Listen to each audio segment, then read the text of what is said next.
week, we talked about the movie, the choice of Bad Bunny for the Super Bowl halftime show, and if she still sees herself as a hopeful romantic. Yes, she does. Jennifer Lopez is in the room. Hi, Jennifer Lopez. Hi, Gayle. Gayle came in singing for me today. Hear my soul. I came in singing, Jennifer. I was like, not because it was scary. You came in behind me. No, but I mean, I was so excited about this movie for you because we all know that you sing, you dance, you act, all of that. They don't call you a triple threat for nothing. But I think it's been a long time since we've seen you do all three things. Yeah. And do them so well. Thank you. Tell me what that was like for you. I mean, it was just the best days of work that I've had, where I get to go in and do that. I read the script and I thought to myself, oh my God. Did you like the script right away? It's happened. Yes. You liked it right away? I did. Bill Condon wrote the script, who also wrote Chicago and also directed Dreamgirls. He's a fantastic writer-director.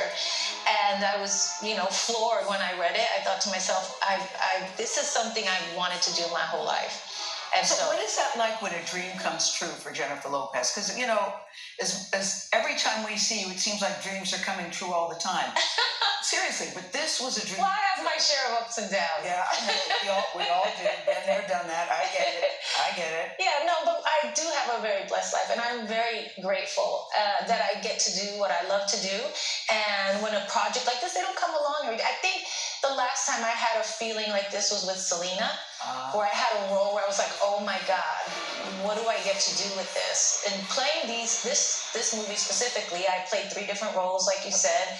They're the same person, but they're 3 very different iterations of this woman, and they're all very different characters, and they have very different looks as well, and that was fun. But I think the essence of who they were was very different, but still the same, and I think that was the challenge. I know you read the script and you liked it. You said, yes. Were you intimidated by it? Or? It was challenging because I was like, how do I do it differently and really seem different in each one of the roles?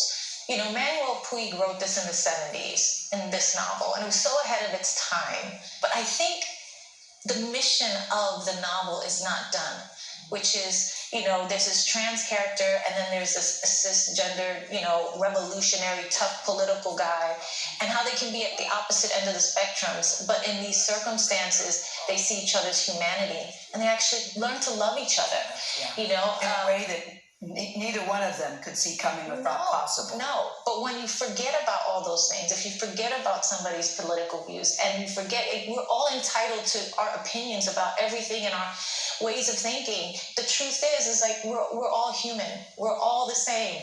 And if we can just see that, we can allow people to be who they are and love each other anyway. And I think this movie is very much about that. I'm very proud to be part of the movie right now, and that it's coming out right now. I don't think it's a coincidence that it's coming out right now. No. I think it's necessary. Yeah, elaborate on that a little bit. I think it's necessary because the world is in a place where there's a lot of hate. There's a demonization of like the Latino community, of the the queer community, and I think we need to remind each other that love is the answer, not hate. And I believe that this movie is about reminding people to look beyond what this is into the soul of people. What this is. Yeah. But I want to talk about your performance in particular and the way you look. Number one, I think you are so strikingly gorgeous, and you always seem to pull it off. And I wonder how hard you have to work to look this good, because I always say to people, Jennifer Lopez has a body I'm supposed to have. I mean, do you really have to work at this to look like this, or is it effortless for you? Because it seems effortless for you. I do. No, there's nothing I see shots of you coming out of the gym. You have a big cup. You have really nice workout clothes. I look like, Lord, nobody doesn't know the troubles I've seen. I think I've gotten good at working out what I need to work out without killing myself. Yeah. I think when I was younger, I was like doing all the things and like working so hard, and now I work smarter, not harder. I haven't gotten that part yet. Yeah, but that's hard. Yeah. Yes, I mean that's what my trainer and I think about a lot. It's like I have 40 minutes for you right now, and we need to maximize that, and we do.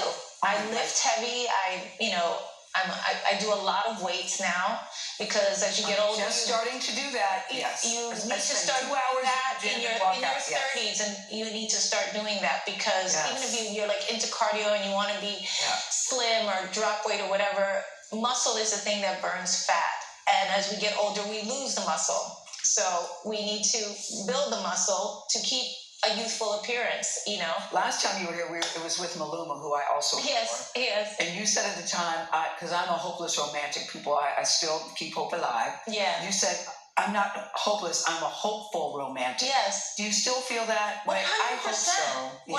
100%. And the more self-aware I become with the lessons that I learn and the hardships that I go through, the more I feel whole and complete on my own, the more I become hopeful for that same type of person to come into my life. I still believe that. I always say I only need one. The more I know the more you that know. that type of person will come into my life. Yeah. And so I'm excited for everything in the future. Can I just ask you about Bad Bunny? Because it was just announced he was on Saturday Night Live.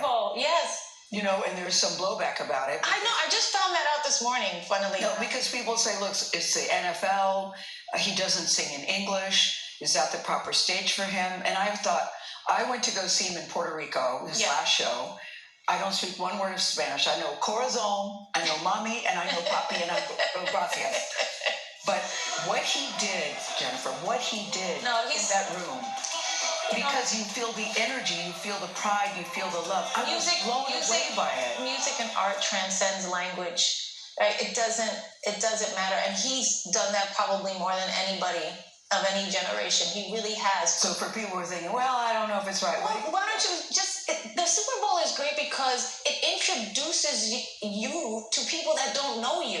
I'm sure there was people that didn't know me or Shakira or weren't fans of ours. But when they saw us, they go, oh, that's what they do. That's you. Yes. It's an opportunity to show people who you are, what you're about, what you believe in.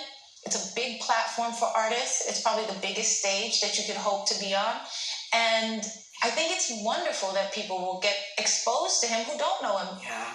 Again, like the movie, it's about love. Yes. It's about not having so many ideas and closing yourself off to experiences that you might be missing out on something wonderful. Don't do that to yourself. That's what I would say. I'm telling you, just give it a chance. I walked out of that show. Mark Anthony, when Mark came out, people lost their friggin' mind. I heard about this. I did not see it. I'm jealous I did not see it. It is worth going online to see it because I know Mark Anthony, as do you. He's a father. He's your baby daddy. Yes, as you do too. He came out, and I have him on my iPod, so I know his music.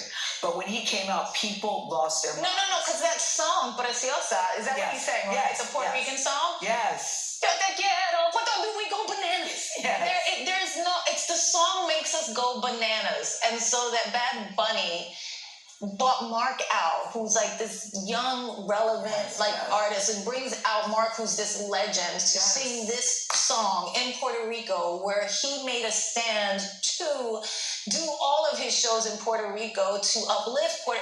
It was just, it couldn't have been a more perfect moment, and I didn't even see it. I know it was perfect. God didn't let me see it because I would have exploded. I know. I would have died. I did explode. Jennifer, I walked out there going, can I please be Puerto Rican?